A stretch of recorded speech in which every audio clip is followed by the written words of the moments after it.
Hello everyone. Welcome back to the Noble Motherhood channel. Thank you for spending just a few minutes with me as you clicked on this video, and I pray that, with every video, I pray that this resonates with you if you are a first-time mom or maybe even a second-time mom and relearning the process all over again with baby sleep. But I did want to take this week to share with you some personal experience from my end, because I actually have been talking with a few friends in my own life about baby sleep, and they've asked me some questions about how I've navigated some different things when you have a newborn or have an infant. And so I wanted to jump into today's video with one thing in particular that I need you to keep in mind if you're a first-time mom, and that's following your God-given intuition as a mother. So we will jump into all of what I want to talk about today, but if you are new here, hey, my name is Hope. I'm a wife, a boy mom, and we live on the East Coast in Pennsylvania. So I just want to welcome you to the channel. Thank you so much for being here. So I specifically wanted to title today's video, I spent many hours during the day in the dark as a first-time mom, and here is why. With our firstborn son, Jedediah, I have very distinct memories of swaying him in the carrier in the pitch dark of his room, trying to get him to go to sleep. And anytime I would get him to go to sleep and then transfer him into his crib, he would wake up crying, and then I would start the process all over again. I was one of those. Were you one of those? Or are you one of those currently? And if you are currently, if you've just stumbled upon this video because you typed into YouTube baby sleep, advice for baby sleep or something like that, I welcome you here, and I pray that the information that I give you today is something that helps you to take a breath as a mom, and receiving these words that I want to give you allows you to just be at peace as a first-time mom or even a second-time mom if you're relearning the process all over again. All right, so I was one of those first-time moms who spent hours per day trying to get my firstborn to go to sleep in the carrier, and then I would transfer him into his crib. And that's how I did it for a really long time, until my husband and I chose our road with baby sleep at that time was to do cried out, because I felt like that was the only option that I had. I had heard of no other options. I hadn't heard of doing a gentler approach to cry it out. I really had no idea. And so if you are in the same boat as I was, it's all okay. You are not doing your baby any harm or any damage. And I'm talking about babyhood when you're trying to teach your baby how to sleep through the night, to take naps on their own. I'm talking about really 5 months old and onward. I consider after the point of being 4 months, that huge 4-month sleep regression, and you'll hear all over the internet that 4-month mark is, it truly is a huge development leap for babies. It's a huge milestone. Their sleep pattern changes from like a baby sleep pattern to an adult sleep pattern. And so therefore that is why you will see a ton of interruptions typically, which I did with all 3 of my boys. You'll see a huge sleep interruption during that 4-month mark, because they are growing by leaps and bounds during that time. So what I have done is after that period of time, when I notice that they have gotten through that milestone, I will then transfer them into their own room in the crib. Okay? So all of these challenges that I will share with you in brief are really after 5 months old. There is a lot to baby sleep, and I would love to do a whole nother video on infant sleep, newborn sleep. So if you are interested in that, leave a comment below telling me that you're interested, and even telling me what the struggles you are facing as a first-time mom are so that I can address those, and I will personally respond to you in the comments below. All right, so what is the reason why I spent hours in the dark per day as a first-time mom? I had no understanding of baby sleep cues. I had no understanding of baby wake times, how long a baby should be awake for before you need to settle them back down for their next nap. I had no knowledge of how to soothe my baby, even in their crib, and how to soothe them in their crib so that they could put themselves to sleep without crying. Which now, as a third-time mom, my youngest is 1 year old, I can say with all honesty and sincerity that there is a way to do sleep training your baby without full-blown crying it out. So I have gone literally from full-blown cried out with my firstborn to then a more gentler approach with our second son, then to a much more peaceful experience with our third son. I had no idea of those first two things. Baby sleep cues, when they're yawning, when they're rubbing their eyes, all of the things that you will read, they're going to express that they are tired. So you need to be aware of that as a mom and start to implement helping get them ready to that place where they're able to be laid down. Or like for me, I always nursed them up to a certain amount of time before their nap, so they were much more drowsy and able to be put down. All right, so baby sleep cues are huge. That's number one. Number two is understanding your baby wake times.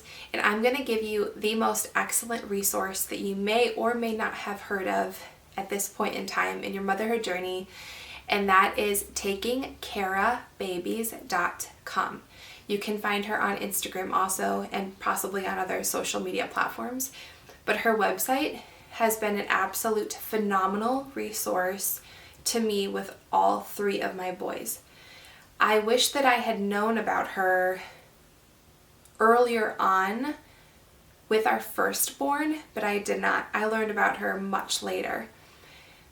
And now looking back, I understand why I spent hours in the dark with my firstborn. And as you know, if you have been there, done that, or if you currently are in that place trying to get your baby to go to sleep and take naps on their own, or even lay them down at nighttime, the simplicity of understanding your baby wake times is huge. Your baby does have the ability to get overtired. And so if you're not constantly thinking about, okay, when did my baby wake up? You need to jot that time down in your mental note here, or even on your phone. If your baby woke up at, let's just say 8 in the morning, 8 o'clock, let's just say 8 o'clock in the morning, and their wake window, their wake window is 2 hours. Let's just say your baby's, I don't know, I'm totally blanking right now, but maybe your baby's 2 months old, I'm thinking. Maybe 2.5 months old. And that wake window is about 2 hours or 2.5 hours long. You need to know already that you need to be starting to helping your baby settle for their next nap by 10 o'clock or 10:30. You following me here? So as a mom, it is key to be on top of that so that you can not spend an hour trying to get them down, wondering if they're tired or not. You already know, yes, you are tired. I'm going to nurse you until you're drowsy, nurse you until you fall asleep, then put you down. Or I'm going to rock you and then put you down, whatever it is. Okay. First time mom, I had no idea of my baby's wake windows, and therefore I was always guessing when he was tired. And if he was not tired enough, that means that I was spending an hour to an hour and a half in his room in the dark trying to get him to go to sleep, when I could have just kept him up, kept him awake, kept him busy doing things here and there, kept him stimulated, and then the process would have been so much easier. And now, if I were to go back in time, I would have never tried to put him asleep in the carrier and then transferred him. I feel like looking back, I would have never done it that way. And I think that there's some things as a first-time mom that you just have to experience. You know, when I have conversations with friends who are first-time moms or even second-time moms,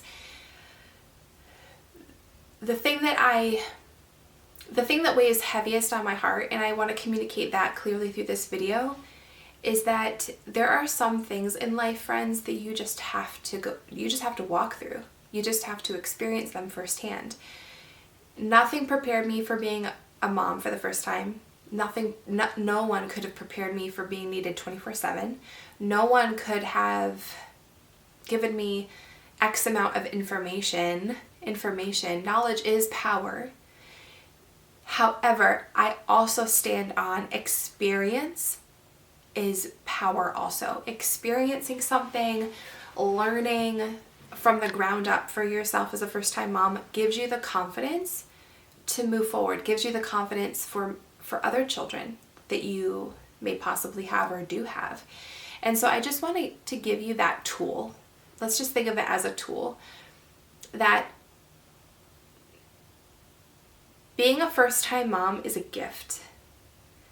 To learn and grow in your confidence as a woman and a mother, and to take every challenge face value, and to take every challenge like, man, I'm gonna learn and I'm gonna grow. I'm gonna learn about my baby. I'm gonna learn about my child and grow with them through this challenge that I'm facing. So let's just say your challenge is sleep right now, or you have older children and you're watching this and you have a different challenge in this season of life. Take every challenge, and I'm reminding myself of this right now, as I'm facing just the challenge of walking through first things with our firstborn and walking through the toddler stage again, the 3-year-old stage. And just my prayer, this is such a side note from the purpose of this video, but my prayer this morning to the Lord in my journal was that He would help me understand my boys much more than I already do. Because understanding them as a mother then enables us to be much more patient and loving and caring, and helping us to see the deeper parts of what our children are walking through, and not being so snappy and quick to be harsh, to yell, to scream. I'm the first one to say of this video that I have made some, call them what you will, but like sin habits in my own motherhood journey that the Lord continually is healing me from. And you're not alone if you struggle with the same sin habits as anger like I had. Like, you're not alone. Then that's a whole nother topic for a different video. But take every challenge, friend, as an opportunity to grow as a mother, to grow in your relationship with the Lord, and to understand your children's hearts and where they're at in this season. So whether that is your newborn or your toddler or your older children, see it as an opportunity to grow instead of thinking, I have got to get this perfect. I've got to get this perfect. I have to figure out why my baby isn't sleeping. Because now when I look back at those moments in that dark room, trying to rock him to sleep, I see a different woman than who I am today. And it's a beautiful journey to see where you've come from and where you are today. So what this video boils down to, the greatest gift that I have to give you as a first-time mom, if you clicked on this and you're like, I'm desperate for sleep, I'm desperate not to be like rocking my baby in the dark, or so on and so forth, there is a lot of different ways that we can peel apart baby sleep, and I'm going to do another video in the new year about baby sleep in particular. But for the purpose of this, I want you to pay attention to your baby wake windows, and please check out takingcareofbabies.com and go over to her Instagram where she has a ton of content on baby sleep. And I promise you, friend, her resources and content have saved my butt so many times, even being a third time mom. And there's just so many things I have to remind myself of as you're walking through each stage all over again. All right, so if you liked this video, give it a thumbs up, leave a comment below. I would love to hear from you. Tell me, what area of the country you live in, or what state you live in, how many children you have, or if there's any questions you have about baby sleep. I would love to answer them for you, because goodness gracious, I have learned a lot. I have learned a lot in the last 5.5 years with baby sleep. And I tell you, my third was my best sleeper, praise the Lord, because that's what I prayed for. But I also know it's because of everything I've learned in between. All right, until next time.